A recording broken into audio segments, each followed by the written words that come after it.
Hola, ¿qué tal, compañeros? Bien, un cordial saludo para ustedes y también, por supuesto, para los amigos televidentes de Noticias Televisión. Bien, vamos a conversar con la diputada del Frente Amplio, Rocío Alfaro. Primero, Rocío, bienvenida, como siempre, a Noticias Televisión. Muchas gracias siempre por la invitación. Adelante. Diputada, con respecto al discurso del presidente Chávez, de su rendición de cuentas que hizo el 5 de mayo, ¿qué análisis hace usted como jefa de fracción del Frente Amplio?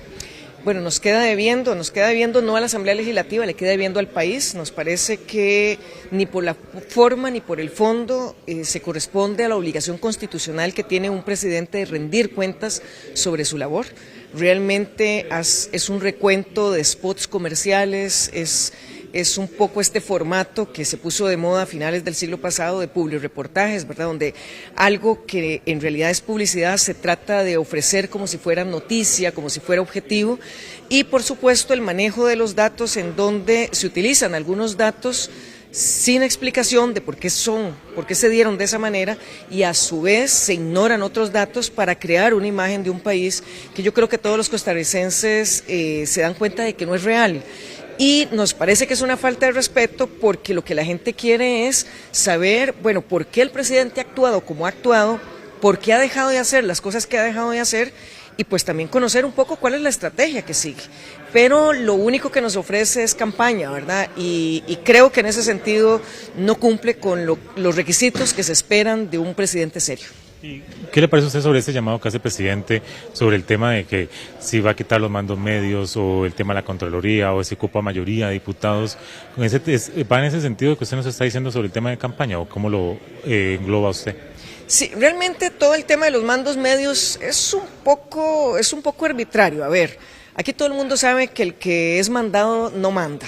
O sea, una persona que no tiene un nivel jerárquico de toma de decisión, lo que hace es lo que las jerarquías le van señalando. Si nosotros no tenemos efectivamente personas capaces, personas estudiosas, personas serias, liderando los ministerios, liderando las instituciones, pues aquí no hay medio mando que valga. O sea, es quien tiene que orientar, es quien tiene que dar la pauta de qué es lo que se debe hacer.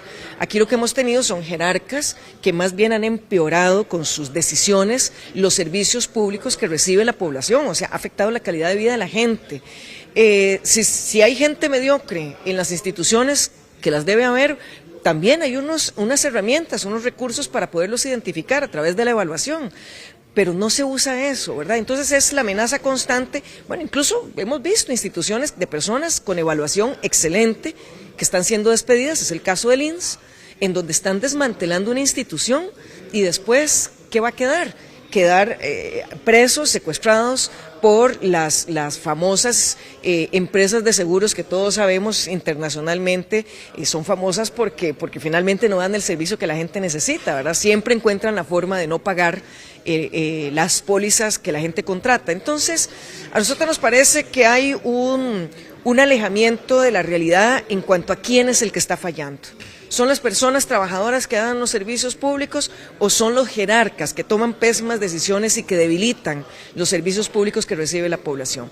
Entonces, este llamado a elegir más diputaciones es un poco una cortina de humo. O sea, el problema no está tanto en la Asamblea Legislativa. Si estuviera en la Asamblea Legislativa, él se tomaría la molestia de dialogar más con nosotros. Pero siempre viene en una actitud de golpe, de choque, de no dialogar, de imponer. Vean ustedes cómo primero convocan una gran cantidad de proyectos y nosotros decimos qué bien, las comisiones van a tener materia sobre qué trabajar, incluso proyectos que a nosotros no nos gustan, pero vamos a poder discutir. Y al día siguiente lo que hace es quitar toda la agenda. Bueno, entonces, ¿dónde está el problema? ¿Dónde está el problema?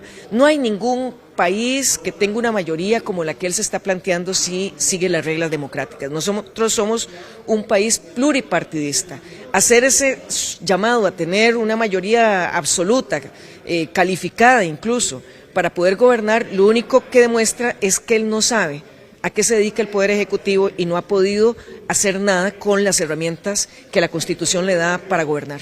Y con respecto al tema de los logros que él enumera, dentro de su informe de labores estaba el tema de salud, el tema de educación, el tema de seguridad, que si se construía más delegaciones, que si en el tema de salud, también el tema de educación, y con más creación de escuelas y obra pública, el tema de mantenimiento, si ese es, ¿cómo lo evalúa usted? ¿Si es palpable esos logros para usted o no? En absoluto. Es tal vez la parte que nos parece menos válida de su informe, es a la que yo traté de atender. Precisamente la infraestructura educativa está en el suelo, la gente sabe que la escuela es su comunidad, que los colegios están hechos pedazos, que están recibiendo clases en condiciones precarias o en salones que presta la comunidad para poder atender a nuestra juventud. Eso, o sea, solo ha construido 7 centros educativos. Con una cantidad de centros que se están cayendo a pedazos, en la ruralidad están cerrando escuelas unidocentes, en lugar de apoyar más a que lleguen a las zonas más rurales, a las más empobrecidas, a las más olvidadas. Él siempre habla de los olvidados, pero los está olvidando nuevamente, solo se acuerda para ponerlas en el discurso, pero no está actuando. Si pensamos la ruta a la educación, bueno, la vergüenza que ya hemos visto.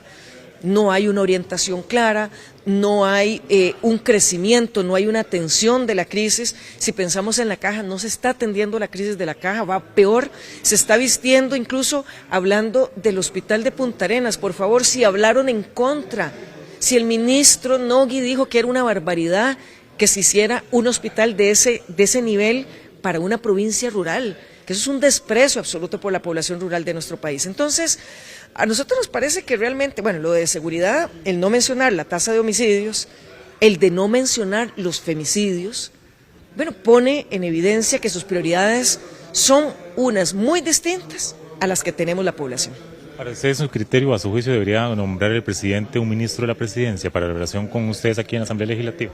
Mire, eso es relativamente cierto, pero eso es más una puesta en escena. ¿Por qué? Porque existe un viceministro que a menudo está por aquí, que busca hablar con nosotros. Está la diputada Cisneros, que al final cumple como esa labor de enlace con el Poder Ejecutivo. El tema no es si existe la figura, o sea, pues si él quiere venderle a la gente que es que hay una ruptura absoluta y que no quiere hablar con nosotros, es su problema. Nosotros eso no nos altera. Si hablamos con un viceministro o con una diputada, pero cumple con la función, no hay problema. El asunto es la voluntad política de realmente establecer las prioridades en conjunto y de ver la viabilidad de algunos proyectos. Han dejado pasar proyectos, por ejemplo, el proyecto de reforma del MOP, en donde se eliminaban los consejos que la población lo ha pedido por los casos de corrupción, el COSEBI, el CONAVI, se hacía una reestructuración, fue aprobado en reforma del Estado unánime y desde que se aprobó no lo volvieron a pedir. Entonces una dice, bueno, ¿cuáles son realmente las estrategias de gobierno? O lo que quiere es constantemente estar perdiendo para poder echarle la culpa al Poder Legislativo y justificar cualquier acción antidemocrática. Parece que va por ahí. Gracias, diputado, mi amable. Gusto. Bien, tenemos a la diputada jefa de fracción del Frente Amplio, Rocío Alfaro, hablando en torno al proyecto o al informe de labores del presidente de la República, Rodrigo Chávez. Bien, este fue un informe de Javier Paniagua para Noticias Televisión. Continúan ustedes en el set en Liberia, en Guanacaste. Adelante, compañeros.